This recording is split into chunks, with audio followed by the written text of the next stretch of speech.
Exposition photos d'enfants en situation de vulnérabilité ou désormais pris en charge dans différents pays de la région ouest-africaine.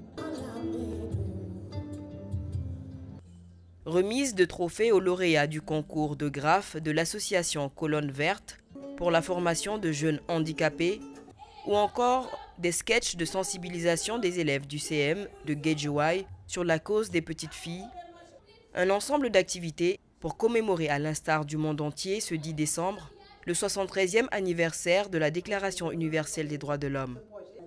Pour cette commémoration, le bureau du Haut Commissariat aux droits de l'homme, le Comité sénégalais des droits de l'homme, la délégation de l'Union européenne et la société civile à Dakar se sont réunis pour faire de cette journée un succès et mettre en exergue quelques réalisations en matière des droits humains.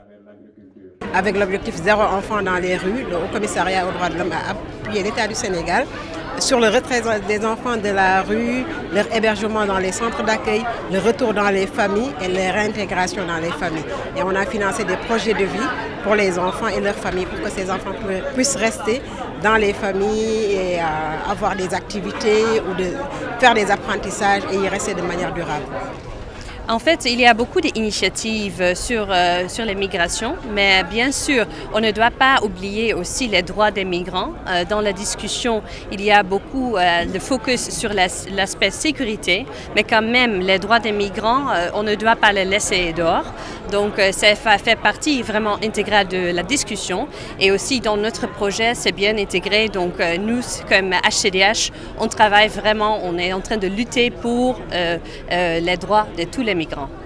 Dans un contexte de pandémie liée à la Covid-19, dont les conséquences ont largement impacté la vie des populations, et afin de mettre l'accent sur les efforts à fournir en faveur des plus vulnérables, de réaliser les objectifs de développement durable et ne laisser personne de côté, le thème de la célébration du 73e anniversaire de la Déclaration universelle des droits de l'homme porte sur l'égalité comme solution pour créer des opportunités et offrir un accès à une société plus juste et inclusive.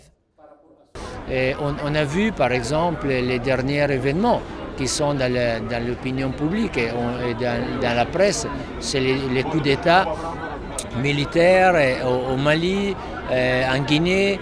On voit un peu la crise qu'il y a au Soudan, en Éthiopie.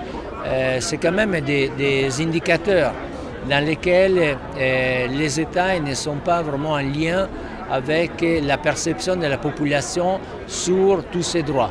Et en particulier, on voit que l'inégalité, c'est un facteur, et l'exclusion, c'est un facteur vraiment croissant des conflits. Alors c'est vraiment un appel aujourd'hui pour que l'État, les gouvernements, ils se rapprochent plus de leur population pour que tout le monde soit avec une approche participative et inclusive dans la prise de décision. La journée des droits de l'homme est célébrée chaque année par la communauté internationale le 10 décembre. Elle commémore le jour en 1948 où l'Assemblée générale des Nations unies a adopté la Déclaration universelle des droits de l'homme.